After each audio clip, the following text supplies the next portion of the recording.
Hi guys, Dani here with Summer Skye Gardens.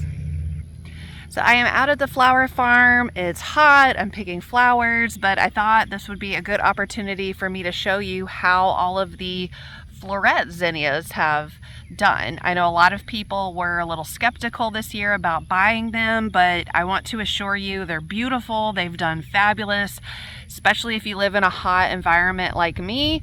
You know, zinnias are always a great investment. I've also got some celosia growing. They're not blooming just yet, but I've been very impressed with these. So let me take you through the varieties I grew and then kind of how everything did.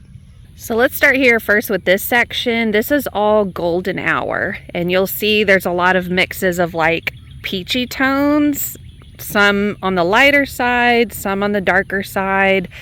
Really big flowers. They've grown nicely, getting pretty tall. Not a lot of like doubles or fluffier flowers, but they are really big, and these colors are really nice.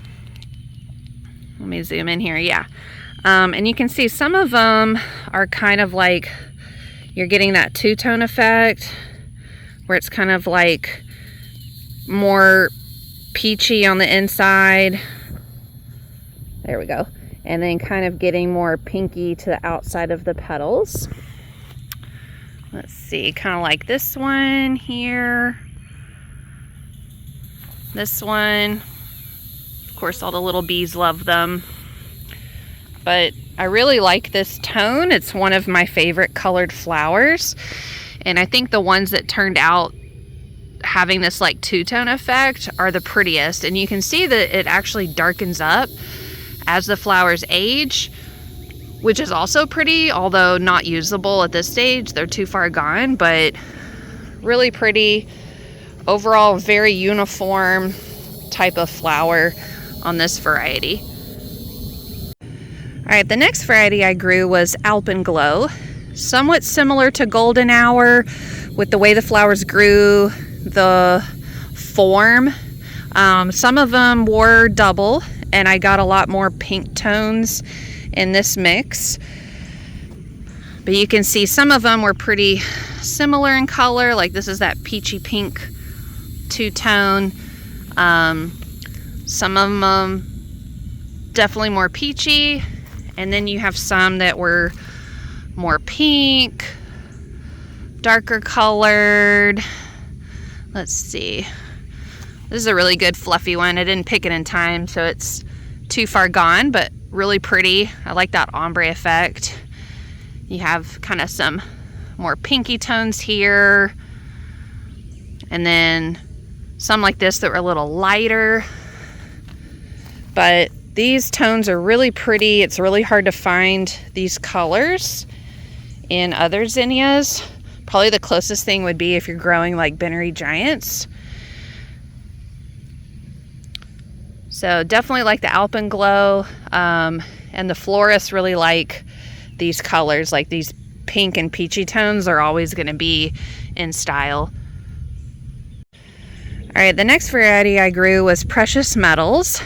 And overall, I didn't really notice a big difference between this one and like the Alpenglow and the Golden Hour. You know, they're supposed to have these green undertones, which they do, and that's pretty.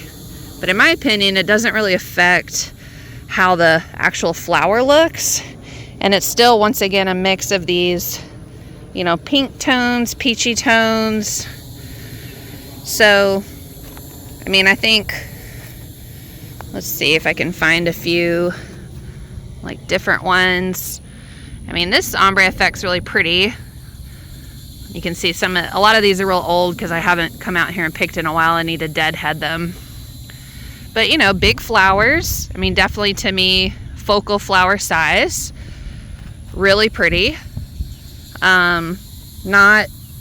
Well, actually, I would say more doubles in this mix than the others, and definitely more pinky tones than the Golden Hour and the Alpenglow. But not much different from the other ones in my experience. And then the last one I grew from Floret was Victorian Wedding. And overall, these flowers were smaller and had a lot more dramatic, different colors.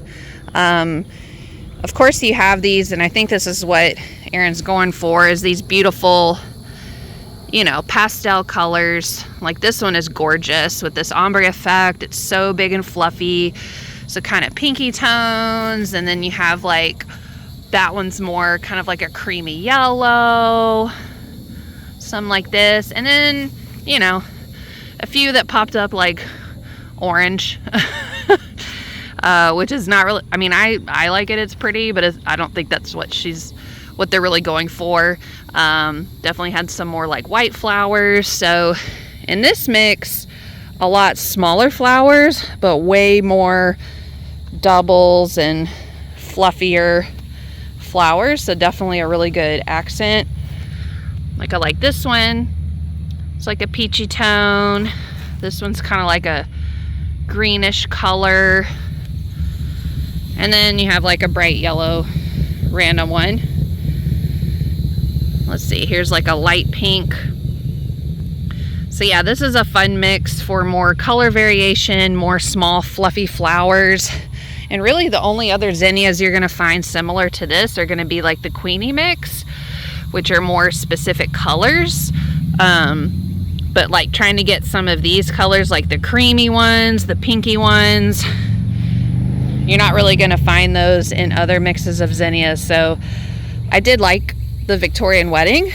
And I would say, you know, if you want these lighter colors, you just end up kind of culling out the brighter ones, unless you like those. I'm not using those colors, but I'm letting them grow really for the bees and the butterflies, which have been all over these. But yeah, that's kind of the four main Floret zinnias that they offered this year. And I think Erin and her team are trying to cull out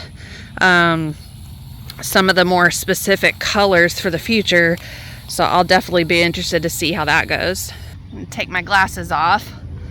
I'm sweating profusely because it's so the humidity's been in like the 80s and 90s%, which is like, it's like you're in a sauna, and it's making the heat index up in like the high 90s or hundreds already. Got a long summer ahead of us, but I've been really happy with the Floret zinnias. They germinated great. They've grown great, just like other zinnias I've grown.